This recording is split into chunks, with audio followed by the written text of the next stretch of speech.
self. You will become aware of your other reincarnational selves, for example. There will be emotional ties with other personalities whom you have known in past lives, and some of these may supersede your relationships in the immediately past life. This is a meeting place for individuals from your own system also, however. Conditions and development are important, rather than the length an individual stays in this area. It is an intermediary step, but an important one. In your dreams, you have been here. Reincarnation involves far more than a simple decision to undergo another physical existence. In this in-between period of which I am speaking, many issues, therefore, are considered. When most people think of reincarnation, they think in terms of a one-line progression in which the soul perfects itself in each succeeding life. This is a gross simplification. There are endless varieties of this one theme, individual variations. The process of reincarnation is used in many ways, therefore, and in this time of rest, individuals must decide on the unique way in which reincarnation will be of use.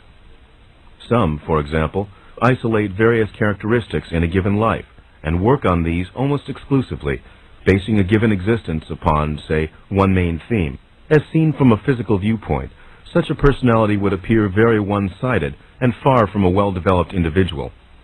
In one life, the intellect may purposely be very high, and those powers of the mind carried as far as the individual can take them. These abilities are then studied thoroughly by the entire personality, both the benefits and the detrimental aspects of the intellect weighed carefully.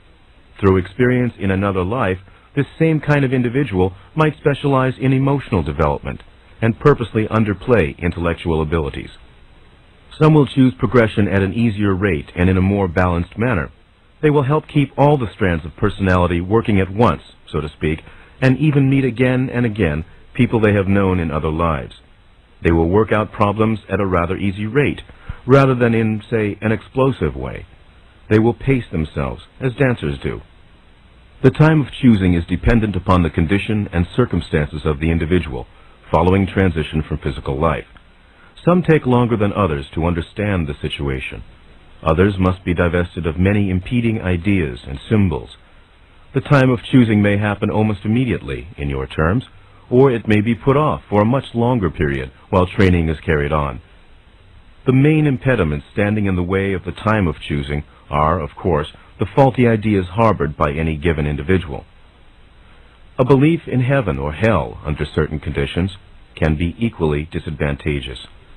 Some will refuse to accept the idea of further work, development, and challenge, believing instead that conventional heaven situations are the only possibility.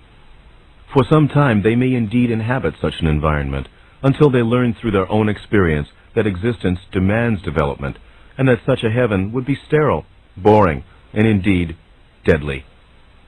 Then they are ready for the time of choosing.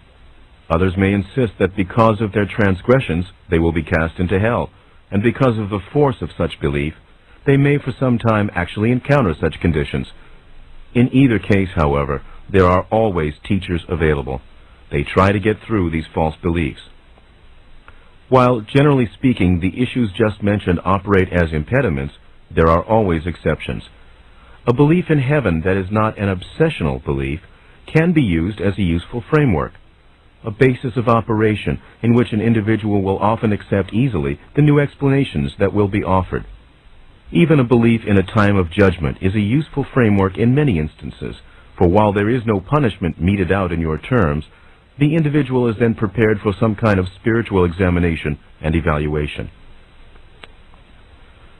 Those who understand thoroughly that reality is self-created will have least difficulty.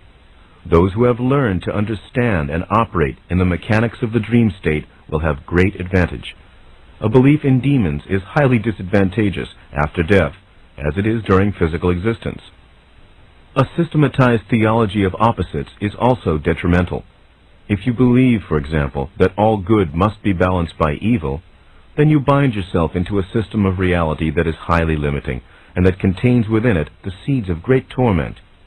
In such a system, even good becomes suspect, because an equal evil is seen to follow it. The God versus devil, angels versus demons, the gulf between animals and angels, all of these distortions are impediments. Quite simply, A belief in the good without a belief in the evil may seem highly unrealistic to you.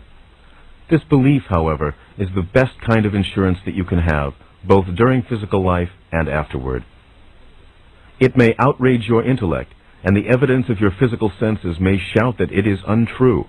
Yet a belief in good without a belief in evil is actually highly realistic, since in physical life it will keep your body healthier, keep you psychologically free of many fears and mental difficulties, and bring you a feeling of ease and spontaneity in which the development of your abilities can be better fulfilled. After death, it will release you from the belief in demons and hell and enforce punishment. You have reality as it is. Again, I understand that the concept could indeed offend your intellect and that your senses seem to deny it. Yet you should already realize that your senses tell you many things which are not true. I tell you that your physical senses perceive a reality that is a result of your beliefs. Believing in evils, you will of course perceive them. Your world has not tried the experiment as yet which would release you. Christianity was but a distortion of this main truth. That is, organized Christianity as you know it. I am not simply speaking here of the original precepts. They were hardly given a chance. The experiment that would transform your world would operate upon the basic idea that you create your own reality according to the nature of your beliefs, and that all existence was blessed, and that evil did not exist in it. If these ideas were followed individually and collectively, then the evidence of your physical senses would find no contradiction. They would perceive the world and existence as good. This is the experiment that has not been tried, and these are the truths that you must learn after physical death. Some, after death, understanding these truths, choose to return to physical existence and explain them. Through the centuries, this has been the way. Now, these descriptions of after-death events may sound very complicated, particularly if you have been used to a simple tale of heaven or eternal rest. Unfortunately, the words fail to describe many of the basics that I would have you understand. There is no such simple end to the life that you know, such as the story of heaven. There is the freedom to understand your own reality, to develop your abilities further, and to feel more deeply the nature of your own existence as a part of all that is.